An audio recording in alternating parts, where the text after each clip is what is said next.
17 for Fairhaven's varsity soccer team, Jody Fabian. He's getting set for the touch. Start this contest between Mill River and Fairhaven boys varsity soccer action on Munger Vision from Mill River Union High School today. On a cool and sunny day, and the breeze shouldn't be a bother right now at the start of the game. It was strange. About an hour before the actual game started, there was a 7 to 8 minute rainstorm. It got really cloudy and dark, and rain came down pretty heavy, but then it just stopped. The clouds spread, the sun came out. I walked the field before when I was getting my rosters, and it seems to have dried up rather quickly. So, second time these two teams have met. In the past week, they met at the Loisel tournament, and that turned into a 4-2 Mill River win. Fairhaven, no, I got looking at the roster. They have 11 seniors on this squad, 7 captains, and it would be a team that you would think with that kind of experience and seniors as the captains and seniors on the roster that they'd have it together. And that's what they're still searching for. They'll have the throw on the far side in case you haven't figured it out yet. Fairhaven's in their traditional dark blue uniforms, the Slaters as they're called. Mill River, the Minutemen in their home whites. And you can see right now play kind of bogged down in the middle of the field. Like I said, they're familiar foes, so I wouldn't expect this to take very long before it would unfold and get a little wide open action here. Again, Mill River opened the season with that 1-0 loss to Mount Anthony. And they play a pretty solid defense. It's just a matter of people stepping up to score, and Bashaw will step up. And there's the first touch for a goalie, and it'll be Bashaw for Fairhaven and Fuller in net for Mill River. 40-minute halves overtime if necessary. Golden goal is the rule. I remember earlier in the week you saw Mill River girls program in action, and as they defeated Woodstock 1-0, whereas in soccer tie goes 1-0. There's just been the one shot we saw a second ago. There's been no corners, no fouls called. Trying to send that ball through, and there's the trap, and they're trying to drive it into the 18. They will, and Bashaw will scoop it up and see if he'll punt or throw. And it looks like he's going to kick it out of his hand, and that will be the call. As we enter into the official start of fall on the calendar, as Fabian able to lift it over the top, and here's the race going back to the ball, and it's going to be out of play. And I'm thinking goal kick, and I'm thinking that's what it'll be. So we'll have a goal kick coming up now for, or are we?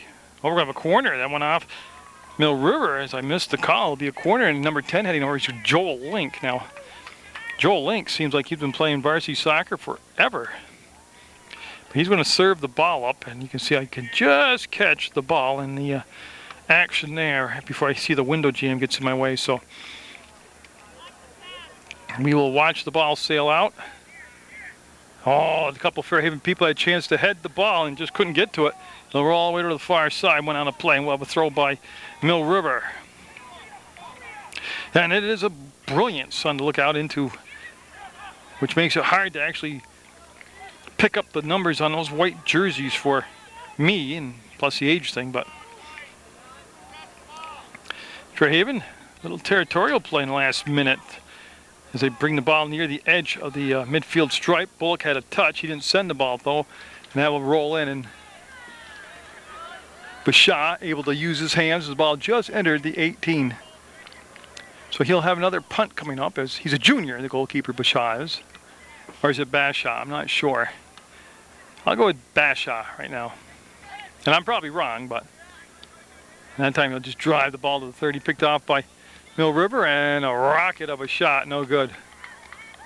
That looks like Elliot Stewart. Now let me take a look at my Mill River roster. Like I said, I've only done the one game. Well, they have that down as Dan Campbell, number 10. So that's who that must be. Even though I don't have an updated roster, that's my fault. I was offered one, but I said, no, I got a Mill River roster. Again, they try to reverse the field, and they'll kick and roll to the side, and it's going to stay in play. No, there'll be a whistle, number 15 over there for Fairhaven's Pellerin, and Pellerin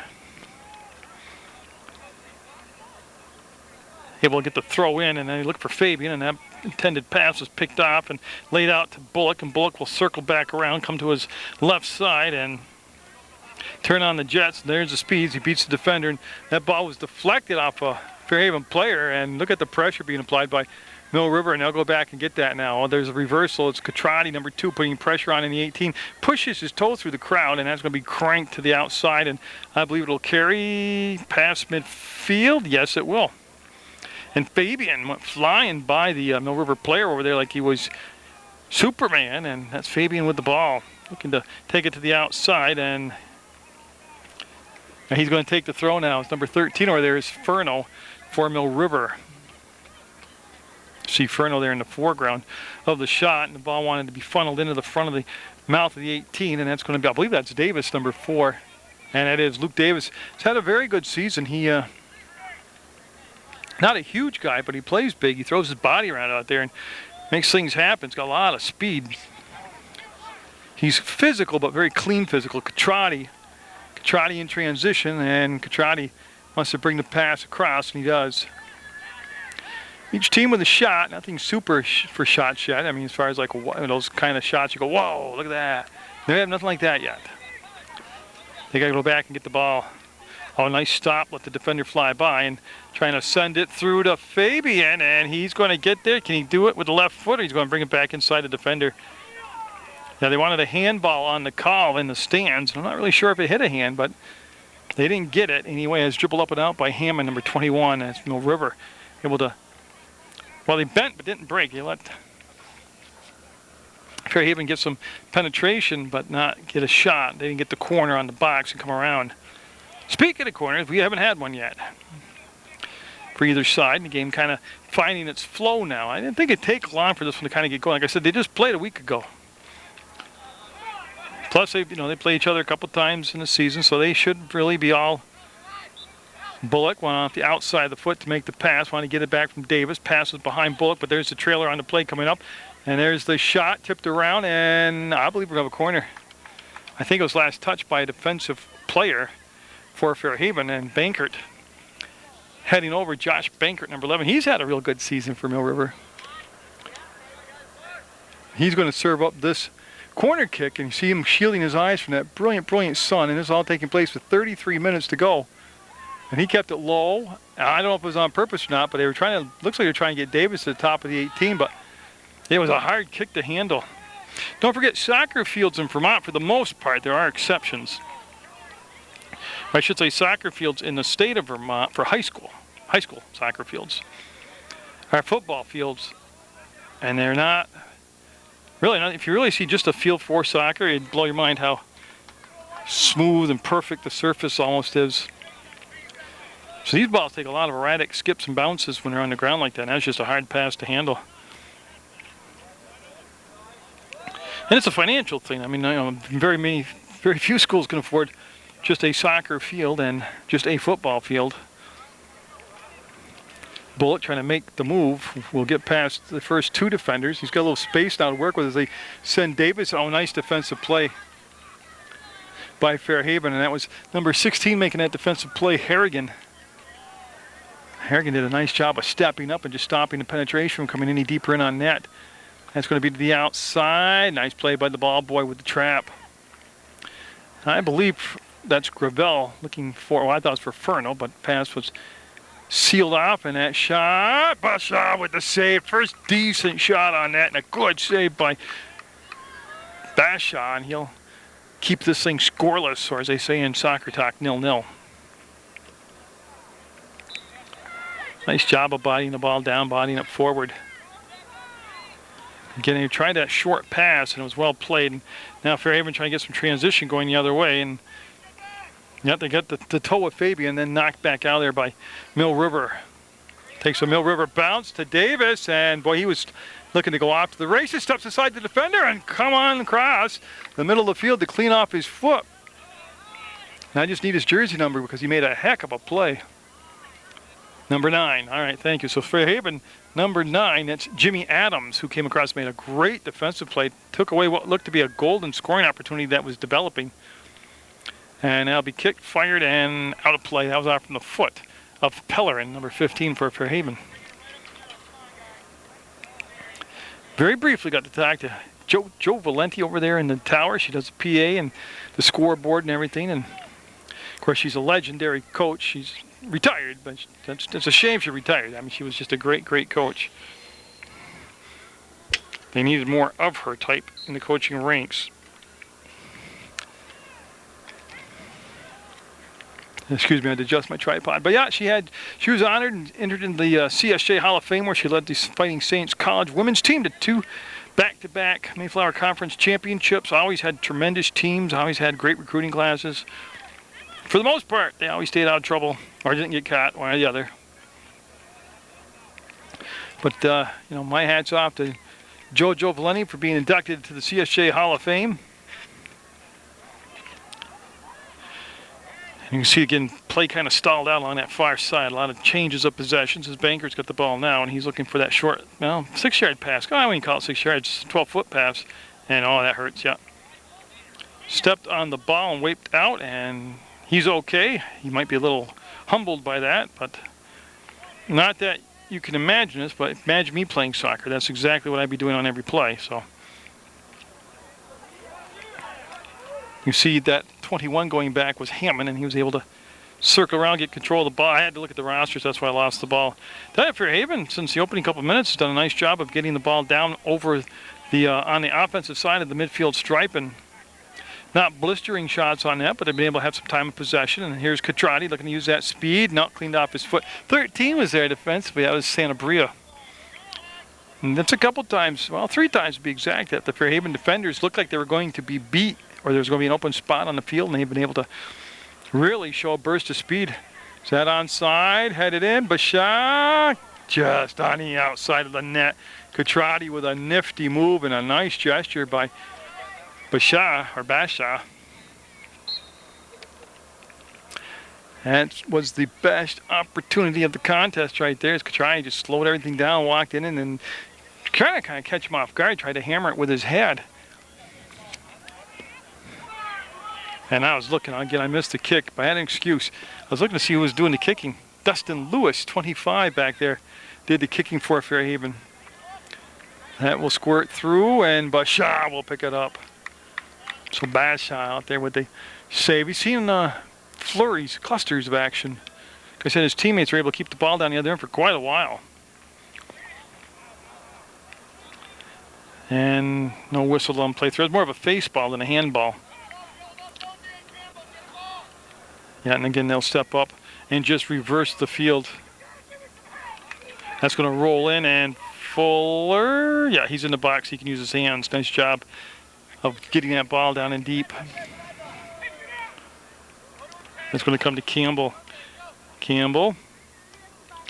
And Fabian right there doing battle. And it was Fabian that was that little partial kick. Nice steal by Fabian coming in. Left foot knocked down. Never got on that. Fabian right back in there. I tell you, Fabian's a spark plug out there. Wow.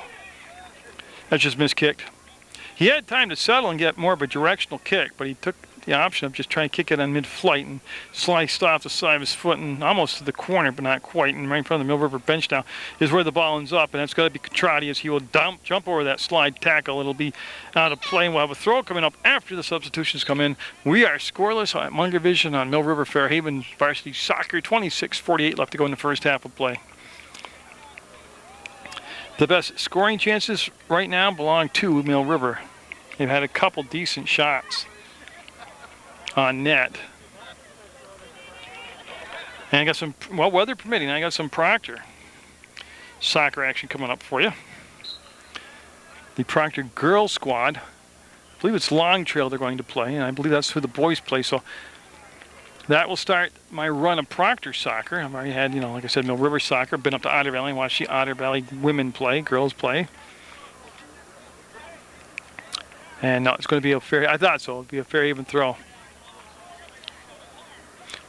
There's the lob, and Banker with a nice little lean right there, got away with it. Boy, there's the ball back on that short pass angle, like he was a nice little dancing move as they wanted to send the ball in, and they do. But defensively, Fairhaven back in good position this time, and it'll come out 15 yards, call it. And Fabian, who just seems like he's been everywhere on the field out there for Fairhaven, Number 3 defensively was back. That's David Sabaski, number 3 for Mill River. He wasn't here for the first game against Mount Anthony. I can't remember the reason, but Catrati, he's strong, and he is going to be called right there. As he got in there, he laid the shoulder into the defender Lewis and lost his balance and fell back. And it'll be Lewis 25. Dustin Lewis to be exact, who will take the kick. Oh, and again, you see those sun dots on my camera lens.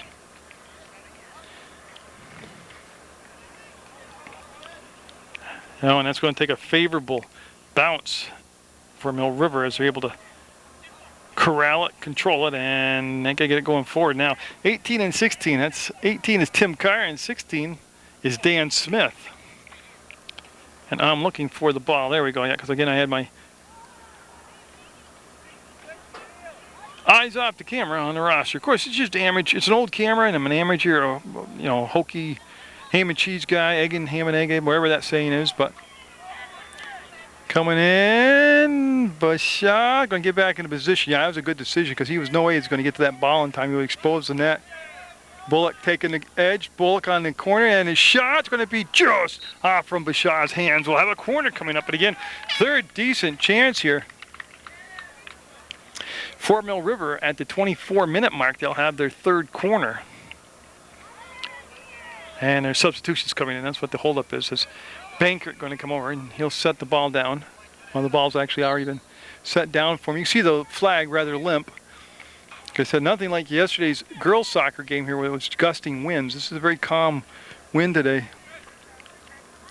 Well, they've got it in a good spot. They just can't get a foot on it. They were able to settle it on the chest, bring it to the foot from the chest, but not get the shot away. It's Bankert. Oh, that looks sweet. That's beautiful. Oh, what a save by Bashaw. Best save of the game right there. That was aggressive. He came out and made the play because if he sits back in the net, it's probably 1-0 Mill River right now. But instead, it's a brilliant save by Bashaw. Mill River on the counterattack. Oh, beautiful pass. And Bashaw might have overcommitted. No, he got the ball. Nice job of covering that up. Gave me a little bit of a heart attack, but he did a good job. So Mill River now in the last 3.5 to 4 minutes, just territorially pressing the action.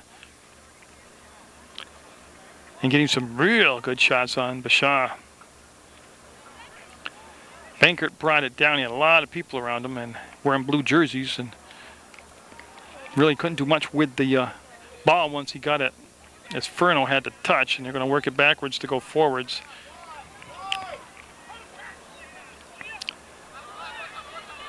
And will he get possession? He's going to get there in time, yeah. That's Bullock, nice job. Right back to the middle of the field, and it's open, and Bankert had to slide off his foot, but he's able to muscle it forward. And look at the nice dribble by Bankert in the shot, and just on the outside of the net again. Tell you, Josh Bankert made a nice move because he had a lot of Fairhaven people in his way. And they kind of politely let him go around him. They got to be aggressive. 22 minutes left to go in the first half, and things getting hot down in the defensive end for Fairhaven.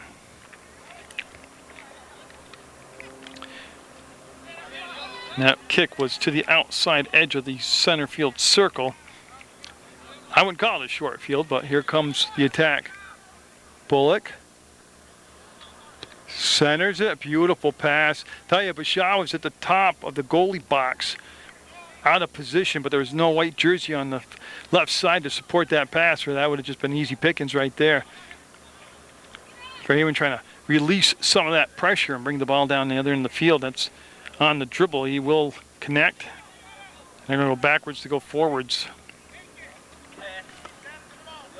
So Fairhaven trying to counter now and put some pressure on the Mill River goalie Fuller, who's only had, I think, the one touch. Oh, nice step up. Now, who was that defensively? That was 17, Axel Mathis. Yeah, Mathis has got the cool name, Axel. The first game of the year, I mistakenly called him Alex. Then I put my glasses on and read. Fabian wants that inline, Fabian. Went a tad too far. I couldn't see the inline, but Fabian, number 17, Jody Fabian, brought that ball up and around. And now a goal kick coming up for Mill River in a scoreless game at the just about the midway point. We're at 45 seconds away from the midway point of the first half. And the stats that seemed even several minutes ago starting to pile up in favor of Mill River. Shots on net, corners, 50-50 balls, time of possession in the offensive 18. Campbell, yeah, waiting for the trailer to come up on the play, which it looks like that's Gravel, number 9. Wanted to come to the side to Bullock and was picked off by Fairhaven's number 4, Kevin Hurd.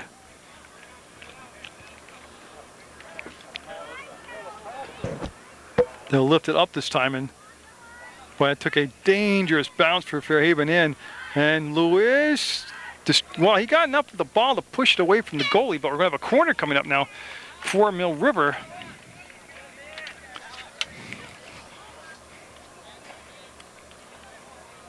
I believe we're going, dude. Maybe they've actually got it set in a throw position. So it looks like a throw coming up for Mill River, and I'm waiting for the number. It's Davis coming over, number 4. So Davis with the throw. It was not a corner, as I had miscalled.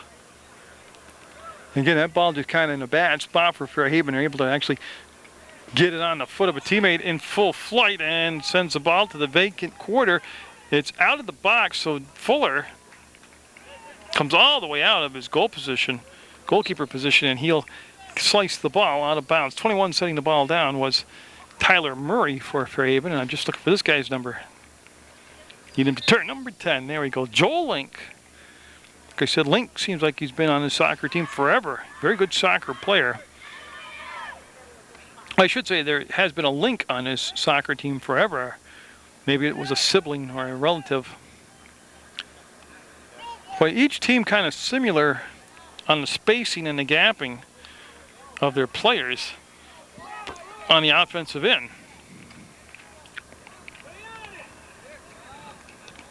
Fairhaven this time kept possession. Ball will come into Fuller, and he'll jog out about 7 yards and make the grab, and he'll take the throw. I got to wait because he likes to do that right there. He likes to whip the ball out there. Sometimes he passes up the kick to take the throw.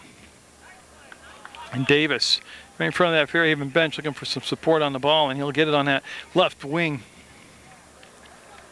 And they wait for the trailer, and there's the ball sent through. This time it was well played by Fairhaven. They couldn't quite clear it all the way out, but they do gain possession at the 30, and they'll give the ball right back. Gear War. I believe that's Gear War number 3, and I see him running around trying to hassle the ball and break up the continuity of the offense. Continuity. Not bad for a guy with a terrible grade average in high school. You know, actually, the grade average, considering I only went half the time I was supposed to, is actually pretty good. Because imagine if I'd gone all the time when I was supposed to. Imagine if I'd actually read the books and did the homework assignments.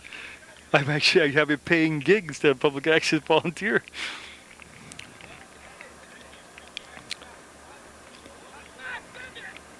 Yeah, they wanted to send the ball, and they held it too long, and I could hear the coaching staff on that Fairhaven side, and they just, you know, plays got to be decisive, quick, snap. Openings aren't there long, just like any sport, you know.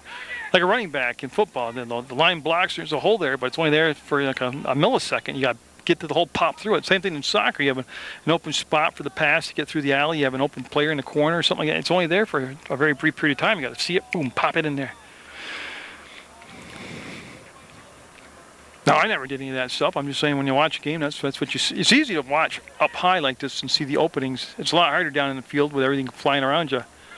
Lewis trying to get on the shoulder and does, and I think it went out from Lewis out of bounds. If that's the case, we'll have a corner. So Mill River getting a corner with 16.5 minutes to go in the first half, and we have a scoreless soccer game. Can you imagine a scoreless soccer game? And I don't mean to pick on soccer. I think it's great. I've seen great coaching, great players, great athletes, dedicated athletes, but well, that's tough. That's tough. Well, Bashaw came out, and boy, he saw it the last second. He came out and left that far post open, and they'll dodge a bullet and we'll stay scoreless.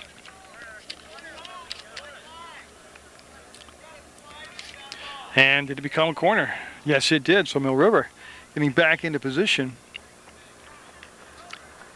I think soccer, though, also, when I videotaped in areas that were actually set up to accommodate video and soccer, the two things together, is easier and more enjoyable for me if I'm better set up I mean, this works out all right where I am, but I'm on a windowsill hanging out the second-story window with one foot on a wooden box and my tripod dangling on a windowsill shelf.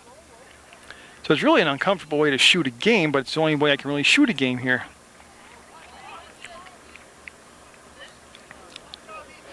One of the better ones I've shot at, isn't that terrible English? Well, I just told you how bad I was in school. Oh, look at this, they're getting it in there, and nope, that looked like a handball. They let them play through, and that was in the box also. And a nice job of sealing off the defender on the back side by the Fairhaven player. I believe that was Gear War, number 3. And that should be blue ball.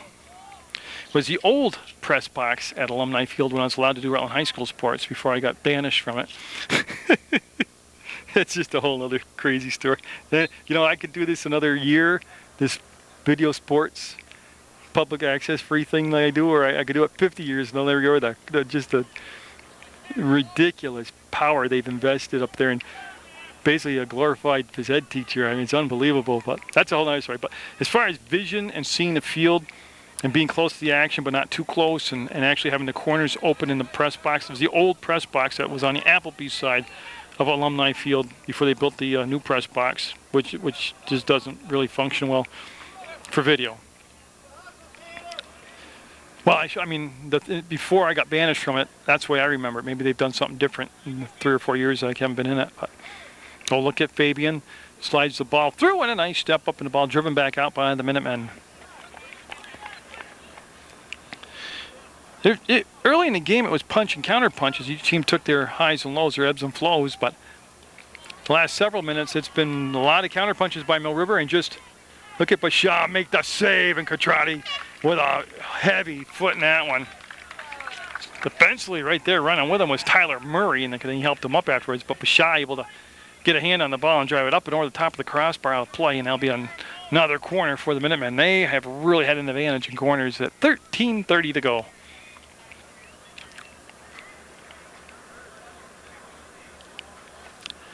Yeah, and then I didn't see any subs coming in or out, so this is just ready to go. When they want to kick it, they can kick it. So the serve coming up. And look at Bashaw right on the short post, taking the deflection.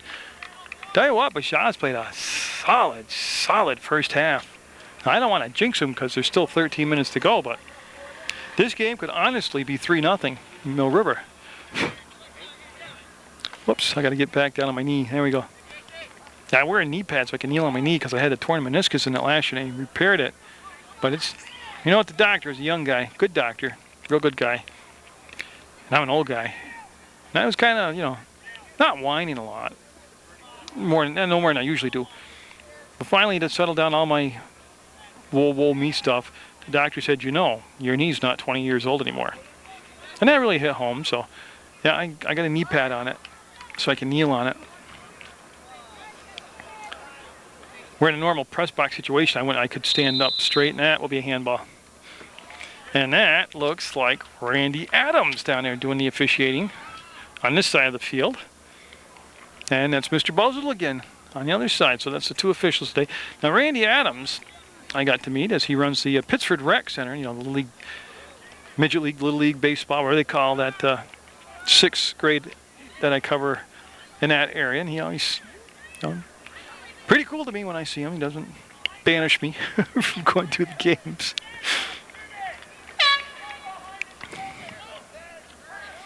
So on the whistle and the change, we're going to have Bankert go to the far side. He's got to wait as Fairhaven shuffle in some new bodies. I can see number 7 coming in automatically, Dan Brown for Fairhaven, as he will come in. Like I said, 11 seniors on Fairhaven's squad, 7 captains. I said to Coach Ruby before the game, I saw his roster, he gave it to me. I'm like, wow, 7 captains, that's awesome. And he goes, you think? Kind of like sometimes it's good and sometimes it's not. So I've never seen 7 captains. I've seen a lot. I think the most I've ever seen on any sport that I cover is 5 captains. I've never seen 7. I couldn't even imagine 7 captains. It would almost lose its luster of being a captain because basically everybody's a captain. And that's going to come out to the 40-yard line. Catrati's going to go over the top, send it in. Bashaw's going to come out and make the grab off his hands. And I'll tell you, in defense of Bashaw, he's looking into a brilliant, blinding sun. No, River's got to be around 8 corners now here in this first half. And that's not official. That's unofficial. Everything I do is unofficial because the professional sports people listen to my stuff and pick it apart. Oh, look at that. That was well set up. The header went out from the side. And now, yeah, blue throw coming up. So Fairhaven will have the ball on the side with 10 minutes to play in the first half. 0-0, 0-0 to score. And that, I'm looking for the throw, and that's what's going to happen is Casey Gravel, number 9, will not take the throw. He'll give it back to Bankert. See if Bankert tries to take it right inside the 18. Oh, he does. Tell you, again, nice step up. Right, see what happened here? You see the throw, and you can see the white jerseys kind of watching it, and then the blue jersey stepped up and headed the ball down. You've got to attack that ball. Oh, look at the speed, and yeah, that was a good hustle play by Ryan Hammond, 21 to get there, but it'll become a foul on Fairhaven, and I want to find that number. Joel Link, number 10, had to rush down the field. And you can see that Sabaski marking the ball, not going to take the kick, and it'll be Hammond stepping into it. Drove it to midfield, was looking for Gravel, just couldn't control it. Banker turned around, the defender right in his face, still able to get the pass away, and then Banker coming up through, and that's a good no call. Fabian's going to get up. He is just quick and quicker. Fabian is number 17 for Fairhaven. And that's going to be on Gravel. Should be a kick coming up as Gravel came up off the turf and grabbed the Fairhaven player. And could try making the mark. Will he not? Of course he won't take the kick. It's a Fairhaven ball. Lewis is going to bring the ball back about 4 yards.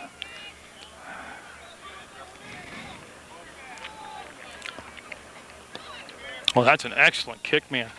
That's an excellent kick. And, oh, look at Fuller get up in the air, show the ups. And if he doesn't do that, that is probably going to be a 1-0 Fairhaven game. Great kick, though, by Lewis. That's why every possession inside the 50, when you get those fouls and give up those kicks, whether direct or indirect, are just dangerous things, man. You got to play with your head. I know some fouls you can't help it, even if you play with your head. So each team's had some opportunities. We're obviously with more opportunities, but still scoreless. 8 minutes left in the first half. Like I said, 40-minute halves, and I never understood why they had to be 40 minutes. But like I said, I'm not a pure traditionalist soccer traditionalist.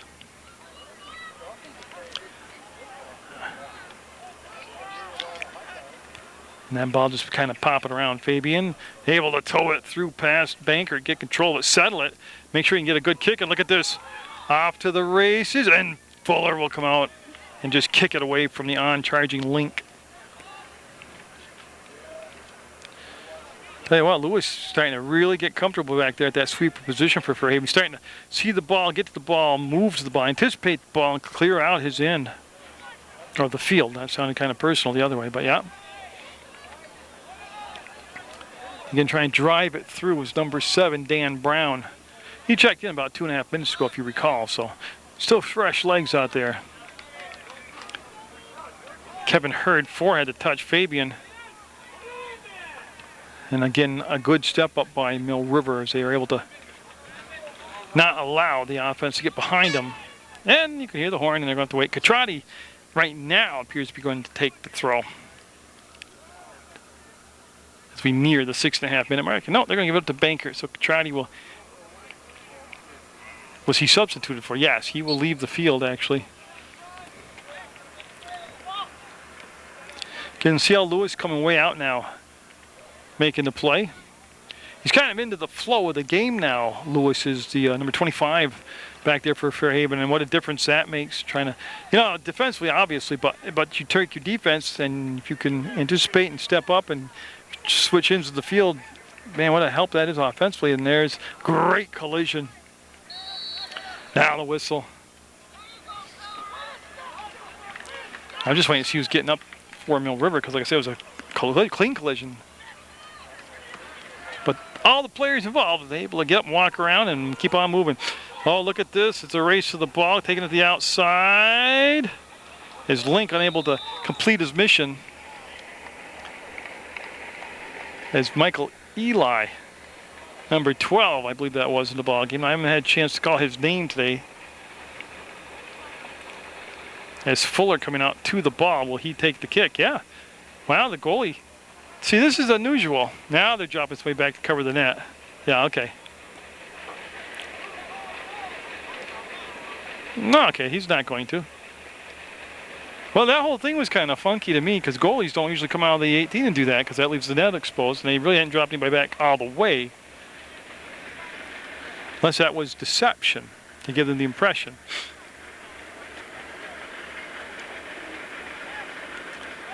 They're just going to bring it all the way across the field. And Furno, shot, just wide. I like it though. Furno stepped to the net, split the defense, used that big body of his to launch a rocket toward the net, just wide right. 4.5 minutes to go in the first half. And Lewis, see if he shows that big foot again.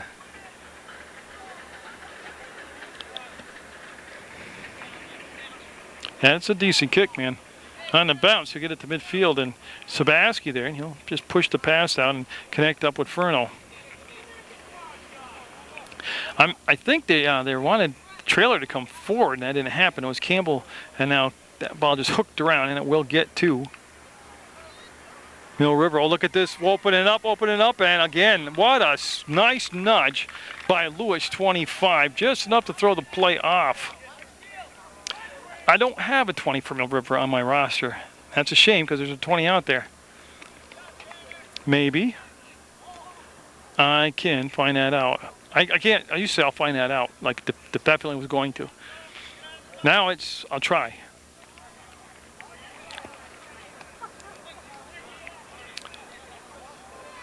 And again, we're below 3.5 minutes to go in the first half, and I'm a little surprised we're scoreless. But the way Bashaw played goal there during that Mill River hot streak when they're shooting everything on net. Oh, and that's going to become a corner. Corner coming up as I'm waiting to see who's going to take it. It's going to be Banker. And again, there's that big number 20 who I don't have a name for. And he forced all that to happen. So Banker on the serve, far side headed, and Bashaw will make the save. And again, we're going to be right on the edge of double digits in corners here in the first half. And then what started that whole corner thing right there was that Kevin Hurd had a problem with the bounce of the ball, in which it got by him and that allowed the Mill River player to get possession like that and forced Hurd to just kick the ball out. So Fairhaven, it'd be quite a pop for them if they could push in a late goal after statistically being outdone by Mill River here in the first half. I don't want to say they weren't dominated by any means, but Hurd had to take it off his foot to Gear War. And then Gear War now will give chase as Bankert's got the ball, and there's a little slide pass out to the left side. And that's going to stay in play. Yep, I heard no whistle, so they kept it inside the lines, and Lewis will lift it, and it's going to come down on the offensive side for Fairhaven. But again, not enough support on the ball, so it'll just be cleared back out. Getting a lot of stagnant play in the middle of the field right now, but for the most part, they are able to get up and down and get chances and make it interesting. 1.5 minutes to go, and they're going to bring that throw back as you heard the horn sound in the background a little bit late, indicating we're going to have a substitution coming in.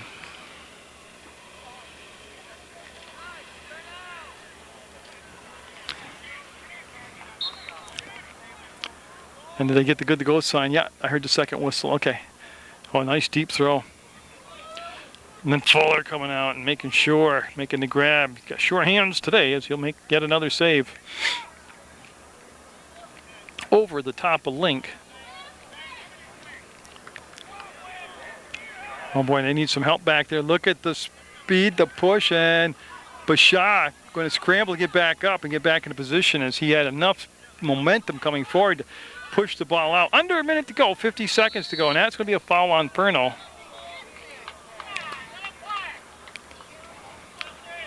And we'll have Lewis come all the way over, and he's going to take the kick with 39 seconds to go. So plenty of time for a rush down the field. And I'm looking for it. Oh, and that's going to come into the 18 out to the edge, and you can see the pressure put on by Gear War. He wanted to get the inline, and I believe it's going to become a corner. So Gear War will... No, it's going to become a goal kick. Okay, so the indication was a goal kick. 14 seconds, 13 seconds. And it's looking more and more like we're going to go to the halftime scoreless. It's time they get back to get the kick. That's the horn. That's what we get. A good battle here at Mill River. Fairhaven 0, Mill River 0 in varsity soccer action on Munger Vision.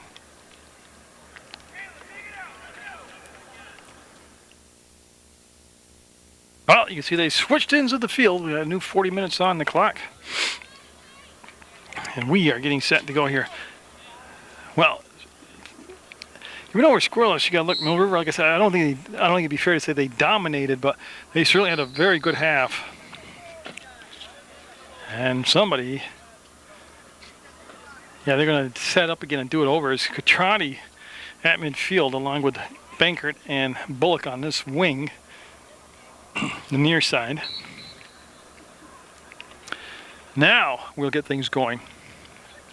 As for Mill River, they'll come all the way back, and you know what? I don't have a 19 on my roster. Well, this sucks. I don't have a 20 or 19 on my roster. And watch those be the guys that score. That's how it always works. And whoops, I didn't miss anything, and I fixed the extension cord. Sorry to say, Mill River, a lot more corners, a lot more shots on net. They did give up some time of play in the offensive end, but overall, I think Fairhaven's got to be happy it's scoreless still, and they had some good moments. And Mill River had a very good first half. They're going to be happy with that. Bullock getting past Lewis. He's got a lot of turf, and he's bringing it right out front. There's the square of the shot. And Bashar with a big save in the follow-up is going to be in the back of the net.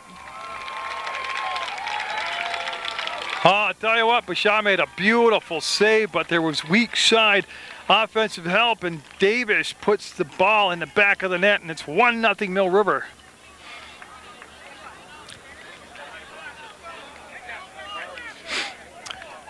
Luke Davis going to get the goal. I tell you, you couldn't ask for a better save, though. He just totally flat out, Bashar did sell out, made the save, went to the ground, like I said, on the weak side. Nobody marked up. That Davis, with the official call now, is the goal scorer. And I don't believe there's an assist on that. There shouldn't be. So Mill River are able to cash in quick here in this opening moments of the second half. Dustin Stone, number 5 out there for Mill River. That's why I wanted to see, hook up a name with a number. I did not have a 19 or a 20 on my roster. I did not find out who they were. And I apologize for all that, but I will, before the season's over, I'll figure it out. So 1-0 on Davis's goal, and the ball stayed in play right on the edge of the sideline. And here comes another rush. No, it'll be turned away this time. There's the follow-up, and that looks like it's Furno. It is, and his pass intended for that short side, but it was actually just all blue jerseys. Bullock now. Bullock shot and just did miss. Oh, he had a great opportunity.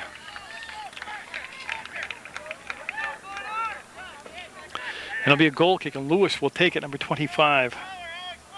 So Dustin Lewis with, again, another deep kick, a nice kick. Goes out to link it near midfield. Fabian over the top, and a lot of time left in the ballgame. I mean, this thing far from over. It is 37 minutes to be exact, so. And Mill River with the throw in the shaded area there, and it's hard to find the shaded area. I taped a piece of cardboard like a hood over the lens just to try to keep some of the sun dots off the lens. It is what it is. Munger Vision is one of the most, oh! And look at the stunned look on Fairhaven's face as they're able to just walk in and take the shot. I mean, River will have a 2-0 lead. And it happened quick.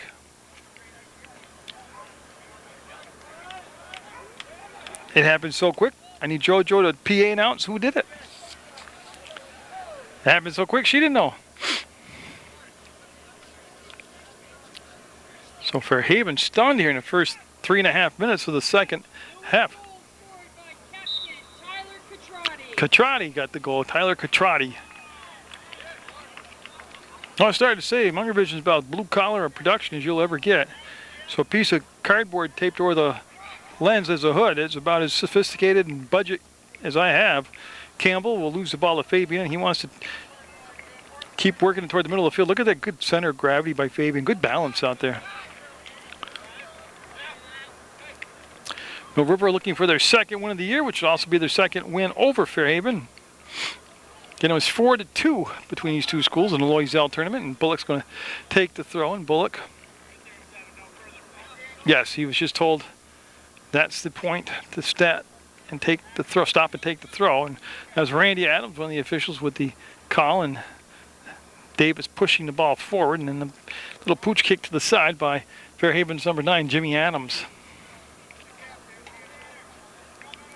You can see the Minutemen trying to steal possession there, and they'll get it. Bankert will have it. I should say Davis trying to steal the throw, but they'll go to Bankert. He takes a lot of the throws down in this portion of the field. He'll stop, plant, and fire.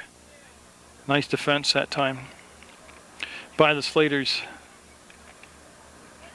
Just no space. They had no lane to get the ball out. Now there's some turf to work with.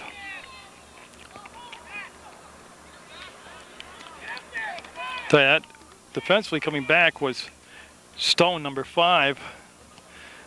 And he had a piece of it momentarily. Nice step up. Nice step up by Hammond. Again, Hammond saw it all the way, time to step, and just took the ball about 7 yards out of the way of harm.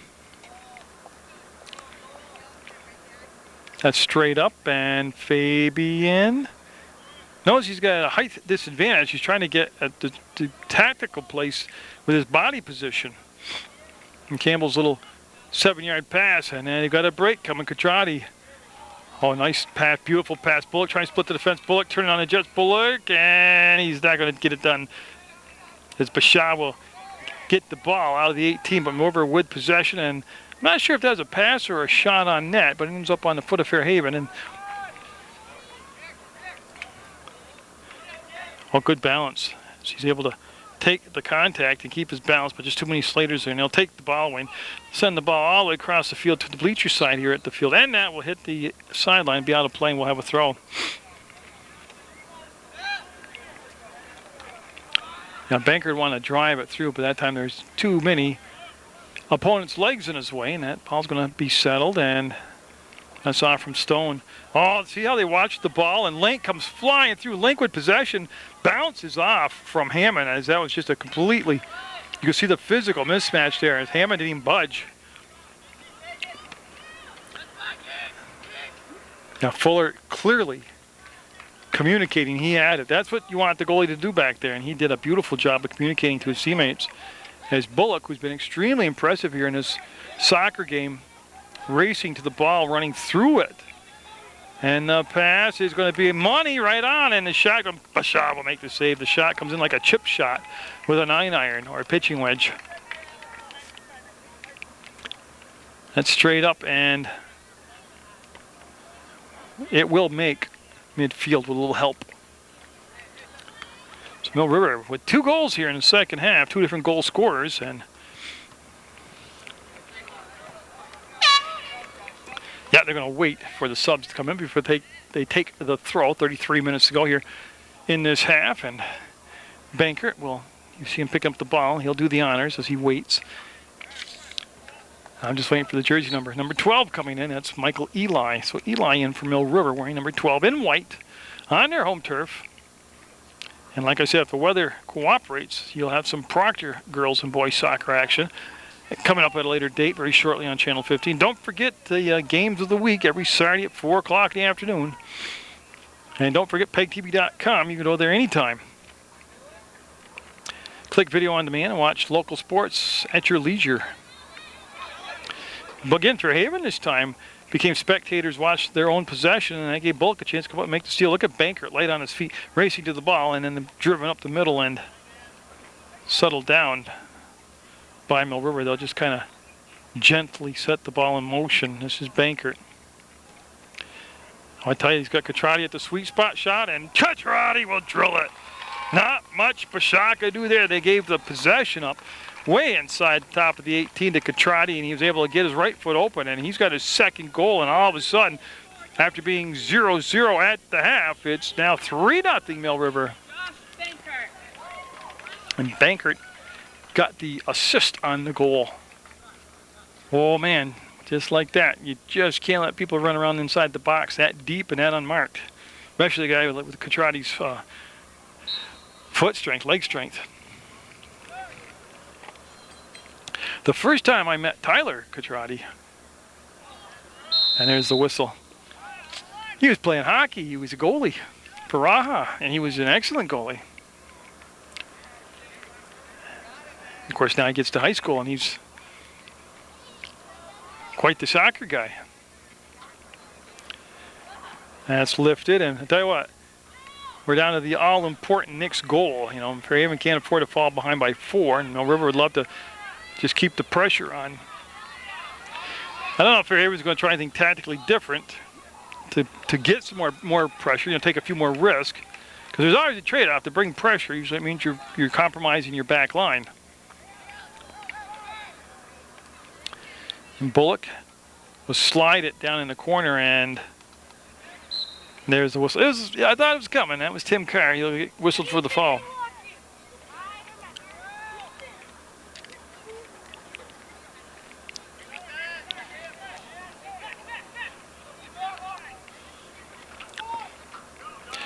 As they come funneling it, they want to funnel the ball to the inside, and giving chase was number 11, Southworth, Nick Southworth, for Fairhaven. Again, you're at your house, but you're looking at Mill River Union High School's home field, and I'll have more Mill River boys and girls soccer action. I'll tell you, that Mill River girls team, I get spoiled no matter who the coach is. They have a good team. David Carr's doing a good job his first year coaching Mill River, but he's also, you know, he's being accommodated to talent. He came into a program that had a lot of good feeder program and good talent coming back, and they're a fun group to watch. That Emily Osmer for Mill River, I never doubted her, but I know that when Rebecca Day graduated, Rebecca Day was all world, all state soccer, and she drew a lot of attention, and she was very gifted in scoring. Osmer had a phenomenal year last year scoring, but you had a duo. You had 2 scorers that you had to really key on, 2 legitimate, always threats, you know, with the resume to back up being a scorer. So I was just curious how Osmer would do this year without Rebecca Day, and I'll tell you what, she's doing all right. Doing real good. She not only scores goals, but her role now, when I watch as a casual fan of the game, which means I don't know anything about soccer, but Osmer now using her threat to score to draw defenses to her or to key on her, and then she'll distribute the ball. And she's getting, I know she's gotten real good at that. Her people around her have gotten real good at finishing for her. So yeah, they're a fun group to come watch. That Proctor boys squad, I can't wait. I know they've got a talented group themselves. It's a shame that Justin Carter injured his knee in the preseason and will miss the whole year, but they've still got a whole bunch of other people. Bashaw will knock down the shot and make the save. 3-0 Mill River in the second half as Bashaw will go over the top with the whip-out pass and get it to Gear War. It's like I said, it's just kind of it's not a crisis or nothing like that, but with 11 seniors on their roster, Fairhaven at times looks a little chaotic out there on the field.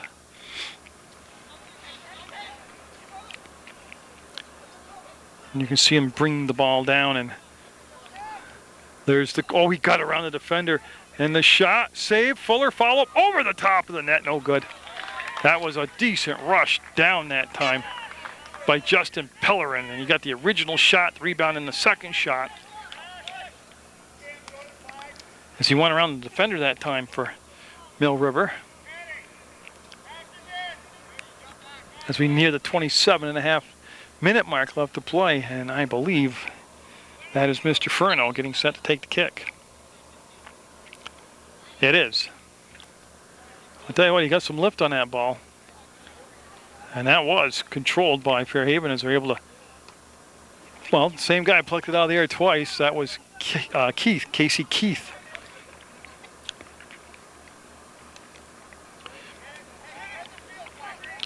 Yeah, right now, we were told to spread the field out, and we're kind of getting clumped up over there. And that will be a nice job by the ball boy over there. But it will be Fairhaven ball, and they're going to take the throw with Jimmy Adams.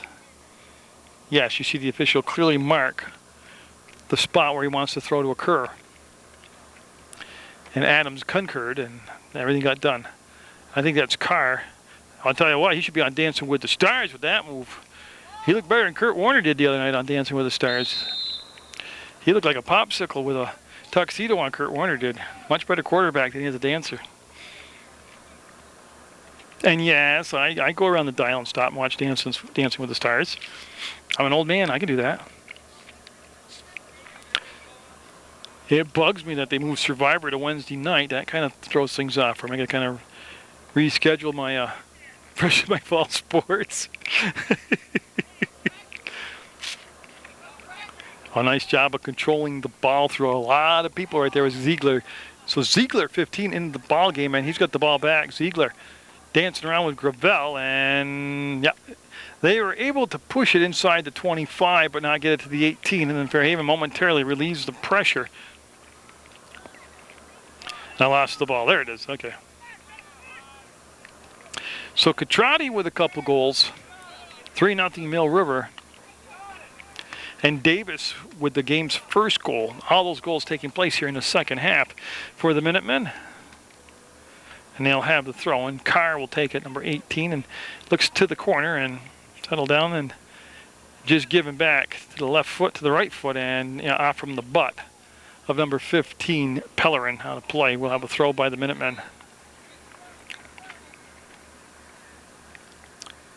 Boy, Ziegler heard footsteps. It was Fabian coming over. They didn't allow the pass to be completed, and looks like Carr going down. Is he going for the kick, the corner, or is he going for the throw? Well, right now I can't find him, so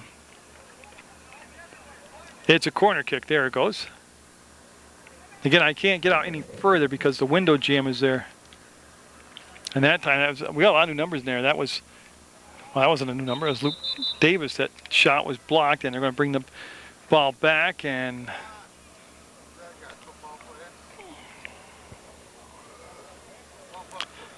it will be Carr taking the throw. Okay, so that was the problem. The possession belonged to Mill River. And they want Carr to go back another 3 yards. Yeah, and he said he's big enough to reach it all the way into the goal area, and that's just what he does. Off the back of Fabian, settled down, and never got the shot off. That was number 16 in there, Dan Smith, who just had a little bit of problem bringing the ball down to the ground to control it with the foot. That's what took away any time he would have had for the shot. To Gravel, to the left foot. Boy, I tell you, the players in the ball game right now for Mill River have one objective, and that is to shoot the ball on that, which should be everybody's objective, actually, if you think about that. It was a stupid thing to say. Or actually, what was I told one time? What's the old saying? You say somebody, I've got a stupid question for you, and everybody says, oh, there are no stupid questions. This particular person, I said to him, well, I've got a stupid question. He goes, no, there are no stupid questions, just stupid people who ask questions. And, of course, even though I was the brunt of his remark, I thought that was a pretty darn good line. So I took it, he won the battle, because that was a heck of a line. I had to concede.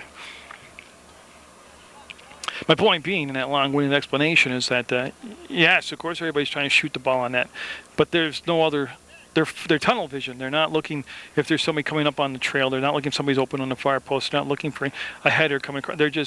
They get the ball, and it's boom, no matter who's in front of them, they're trying to shoot on net. Of course, these are players that don't get a lot of playing time. Usually they're up by 3 right now, so they're getting some long minutes in there. And boy, somebody ended up on the ground. I believe it was Adams. And look at this. Oh, he didn't get a chance to settle and send. It'll come back outside, and that's going to be danced around with by Carr. And he's just gently sending the pass where the Ferno came up, and he's got a rocket of a foot, a booming foot, and we've got a whistle. And we're going to have a kick coming up by Fairhaven. 22.5 minutes to go in the second half. Mill River with a 3-0 lead, looking for their second win of the year over Fairhaven, and I believe it's also going to be their second win in total.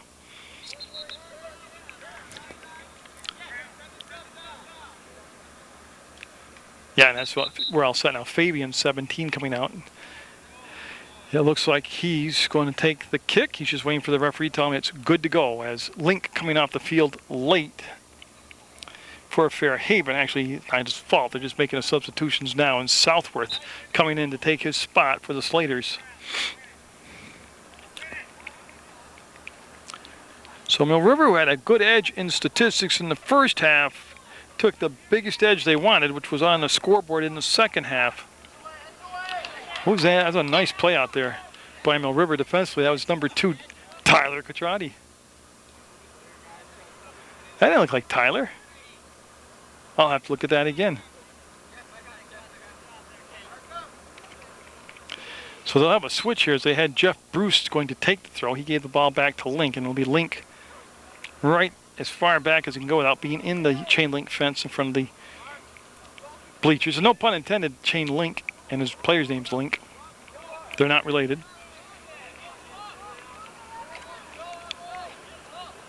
Oh, that's a great throw. Seriously, that's a great throw.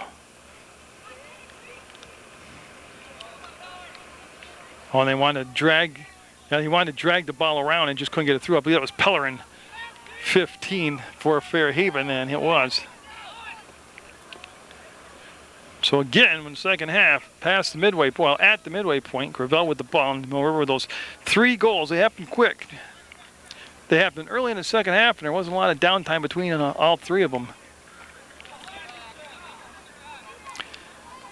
As again, Ziegler trying to step around Fabian, and there's going to be a race to the corner, and Ziegler, Fabian, and Lewis will get there first. His case going to travel 20 yards, but be gathered in by Mill River as they had to touch up at his car, and he's able to get the ball back to Gravel. He wants that in line and can't have it, and it's going to become a throw for Mill River. They'll have to wait a second. As you can hear that horn sound in the background, and the ball will be taken and thrown by Carr. He'll go on to camera view for a second.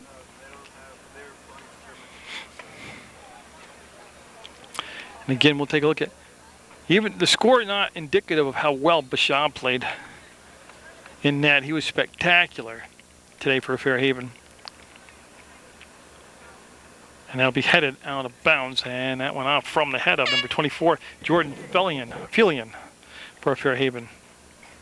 See the referee, Randy Adams, holding up play, and again, they're having the substitutions come in now off the bench. Gravel will go to the bench for Mill River. I did not catch who came in for him. And like I said, I don't have a 19 or a 20 on my roster, so I'll have to upgrade that, update that by the next ball game. Which I know I'm not here at Mill River the rest of the week. Oh, look at that. Look at that. Nice job by everybody. That's a good job by Bashaw to be taking the punishment like that, to come out and be aggressive and make the save. And yeah, it's going to be Fairhaven ball. They direct a little traffic back there, get set to take the throw, and there it is. It was intended for Fairhaven's number 24, Jordan Fillion. Or Fillion, I'm not sure, really. And there he is right there, and we will have kick coming the other way. I'm sure he's okay. He just had quite an experience going butt over bing bang there, and that's going to be Eli getting up, getting a pat on the back, and he's okay. That is quite a ride if you've never been running full throttle and then do a cartwheel without meaning to. And he's flexing his lower back, his lumbar region. But he's young. He's pretty pliable, so he should be all right. Not like me. Oh, my God. I had to go see Doc Larson earlier in the week and get my L4, L5 disc popped back into place. Getting old is not all it's cracked up to be. As again, we grinding out the last 18 minutes, 3-0 Mill River. And again, Fairhaven, if they can just get a goal here to get things rolling.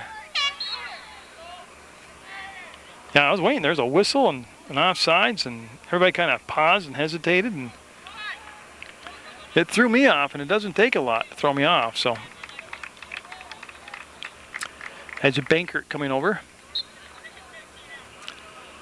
But yeah, I mean, Fairhaven kind of, not saying they're mailing this in, but they got to pick the intensity up. They're not by any means firing up the bus, going home, the game's over. They are down 3 goals, which is a lot in soccer, but you got to look at it as one goal at a time. You get a possession, you need a goal. If you get a goal now with 17 minutes to go, you got 17 minutes to get another goal. I mean, you keep looking at it that way. You can't look at the top of the mountain. You got to look at the base of the mountain. That's pretty good. I just made that up. Of course, if they give up another goal, that looks like a new goalie out there for Fairhaven. If it is, I couldn't tell you who it is. Whoops, I got to bring the camera down too, huh?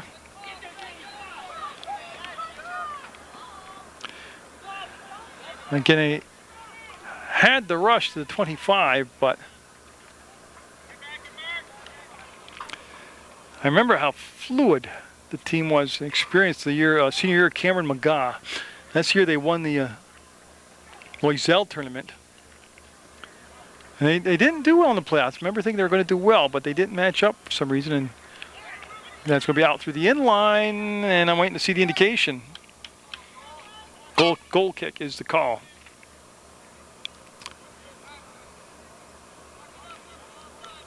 Yeah, and Fuller going to set the ball down. I'm not sure what the holdup is here with Fuller. Yeah, he's going to mark it on the far side of the box as we're down to 16 minutes to go. Overtime doesn't look like it's going to be happening tonight. That means dinner won't be too late tonight. You can see him trying to go from the head to the foot and settle it down. And who jumped over the ball down there? Oh, I don't have number 19's name.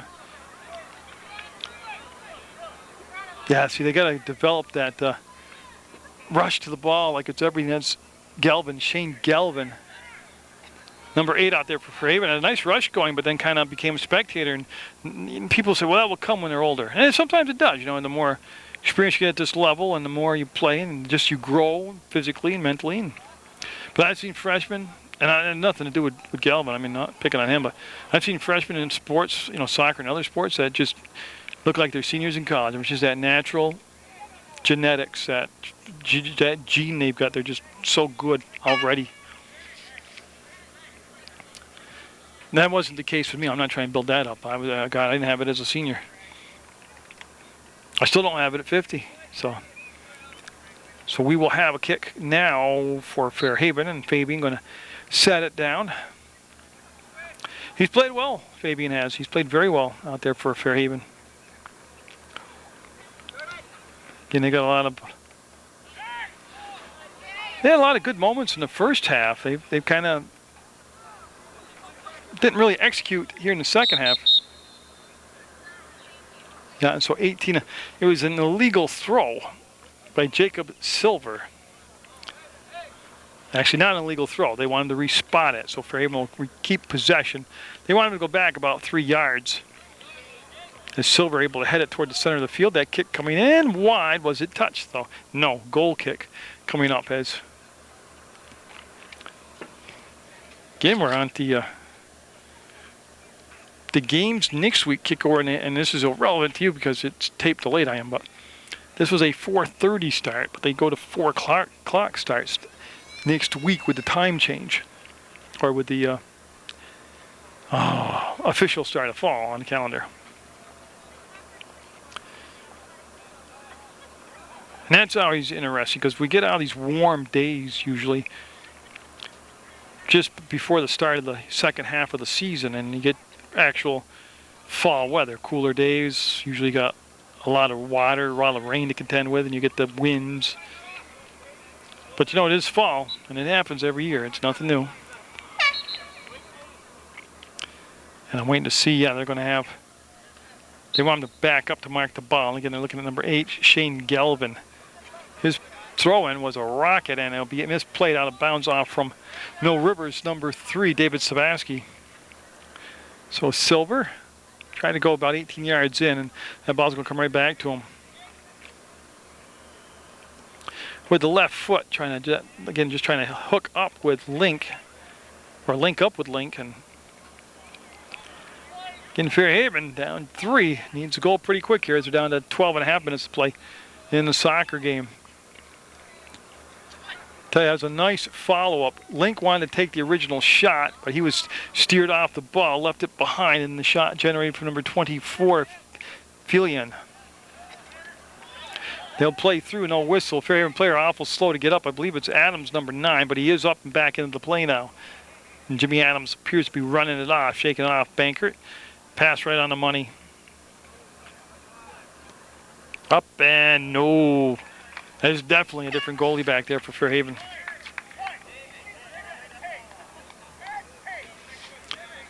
So we'll have the goal kick taken. It will be Adams now back there taking this kick. Jimmy Adams. No, he's going to give away, and it will be Fabian. So Fabian, who was more involved in the offense in the first half, in the back line now, and he'll just wait for the official to give him the thumbs up. And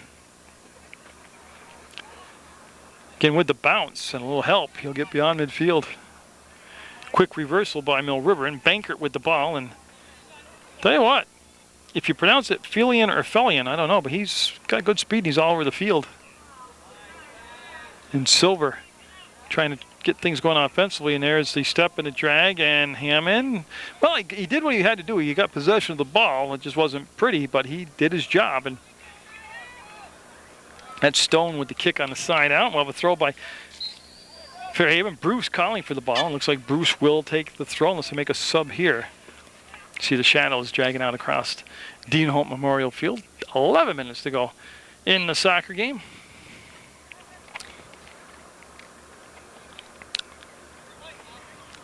And they're saying white ball, last touch by Fairhaven. Davis going over, and he's going to take the throw. And he had the game's first goal, which looks like at this point, if the score holds up, he would have the winning goal. Bankert bouncing around, and gear war there on him. Hard to believe, but St. Joe's College basketball just around the corner. They start their home schedule in November, and I will be there. November 7th, they have the exhibition game against the, for lack of the technical or the exact title of the team, they're like a knockoff of the Harlem Globetrotters. And it was a lot of fun last year, and I expect it to be no different this year. And I urge you really to get out and not only watch college basketball at St. Joe's, but watch this exhibition game coming up. Again, Fairhaven bending but not breaking this time as they're able to get the ball up and out, and that was number 12, Ekstrom, who almost got knocked over by the ball, but he's able to settle it down from the chest to the foot. And see Campbell dancing around with Silver, and then the ball will get now a short pass. Sometimes it seems like they're too close to make those passes work, to handle them.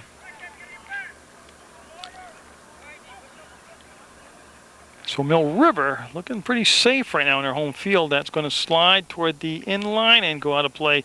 A good job today by the ball boys and ball girls involved around the edge of the field. Hats off to them. Without their participation, this wouldn't be anywhere near as enjoyable to watch as they keep the flow of the game going by chasing down all those errant balls. My piece of cardboard's limited some of the washout and sun dots. A poor man's filter. So that goes over the top of Felian out of play. Excuse me. Oh, we got a number in there for Mill River. Ethan Burkett, number 8. So Burkett in there for the Minutemen. So you know, the guys who don't see as usually that much playing time, going to see some playing time today. That was Eli with the good defensive maneuver there. Again, you can see Silver, number 18, shielding his eyes from the sun momentarily, and now he's given the okay, the subs are in, go ahead and make your throw. I'm not sure when he threw the ball in why the person he threw the ball to headed it back to him on the sideline. It turned into a turnover and a disaster, actually. But that's, you know, they'll work that out, hopefully. And that is well out of play. That was driven out by Tyler Murray. And Bankert still out there directing traffic, and that's off from the foot of Fabian, and he'll watch his teammate kick it side out. When in doubt, kick it out, and it should be a white throw, and that's what we're going to have coming over now. Should be Carr, and it is not. It's Bankert. So Bankert in there. I'm not even sure if Carr's in the ball game right now. I hope the next game I do here, boys or girls, it's cloudy. I don't want it to rain, but cloudy would be so nice. It is so much more comfortable for me, and I know it's not about me, but, you know, as a videographer, if I didn't look into the brilliant sun and get the washout, plus the heat in the face, Plus, you can't make out the numbers on the white jerseys in the hot, hot sun flashing down on it. The washout, I don't mean hot like temperature, I mean hot like too much light. A few moves and the ball coming up, and Mill River, a nice job. And look at that. Oh, that's a beautiful pass. Catrati trying to bring the ball back around. We'll go back, and nope, just can't do it. They got an opportunity here. Lifts it, and oh, what a save. What a shot, actually. Dan Smith with a lot of patience right there. Almost tucked it in on the short side. 6:45 to go in the soccer game, and it's looking more and more. Where's the ball? Oh, it's a corner. Okay. There it is. How'd that look for unprofessional camera work, huh? Boy, it looks like a ping pong game right there. And they are calling for, and it will be a Mill River throw. They ask everybody to sag back into the 18. Looks like they're going to try to take it right into the box. No, he faked me out. He called, waved everybody back, and then Bankert came up and got the short pass. Sent through. Nope, header. Popped up. Didn't hit the ground. Nice job. Smith up and out of field. Ran out of turf as Mill River. Like I said, they had a real good first half, but the goalie for Fairhaven, Basha, was just phenomenal, stopping everything. And again, he's got nothing to hang his head over. The goalie for the starting goalie for Fairhaven, he was about as good as you could get. But then, you know, the more shots, more quality shots Mill River gets, the higher the odds go up that one of those are going to sneak through. And well, it looked like Katrai was going to be able to spin off and pick the ball up, but it didn't happen. And now Stone, I believe that is Stone, or is that 6? That is a 5, and that is Dustin Stone. There's the big guy making the play. Then went to the left foot and just really came on top of the ball, and that's why he didn't have the speed on it to get to where he wanted to go. As Furno and Stone work the ball to the side, now they'll kick it out right into the Fairhaven bench, and that's where the Slaters will take the throw after the substitutions come into the ball game.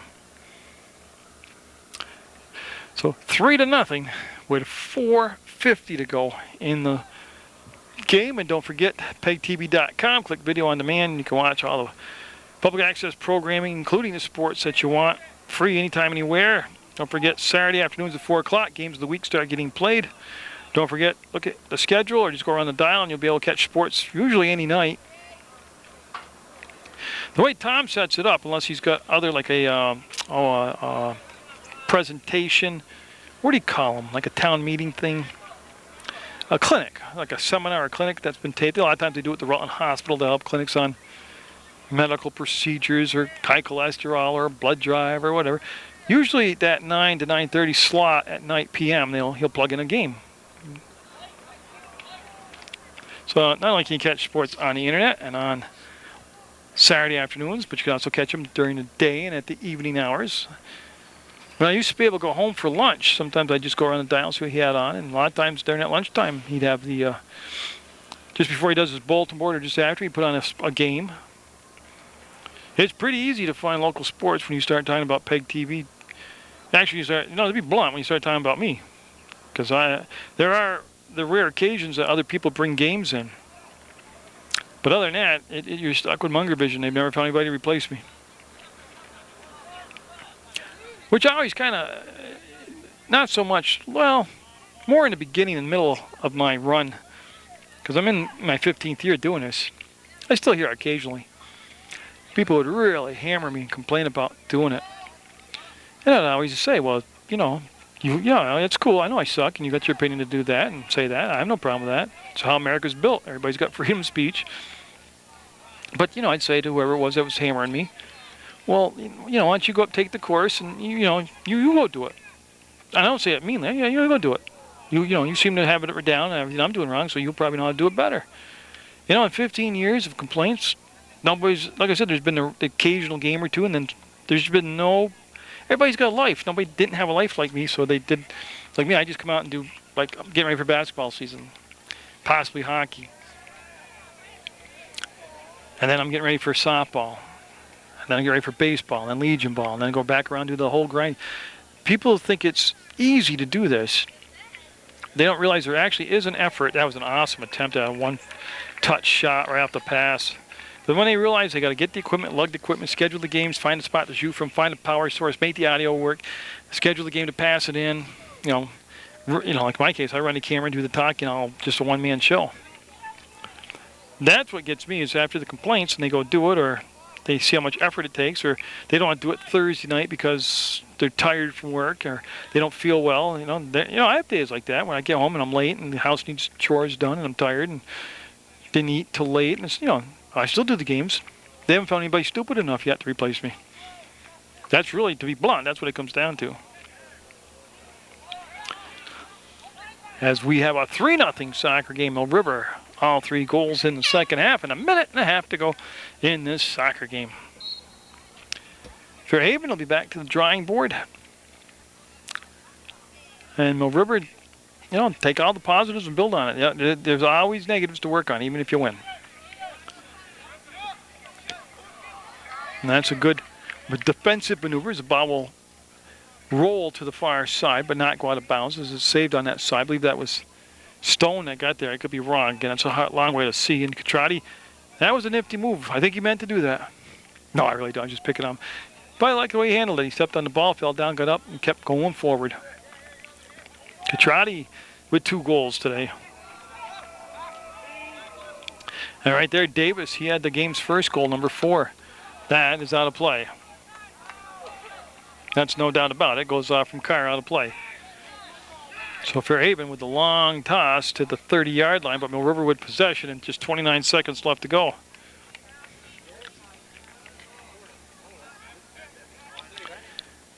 And boy, on the rush, do they have one more in them? Nope, they can't push the ball through. Fabian's still out there playing hard as he can for Fairhaven. Knocked the original through ball down, but Mill River able to chase it down. And this is Davis. Oh, he's trying to thread the needle and bring the ball back to Catrati on the trail. And Fabian now to the far side.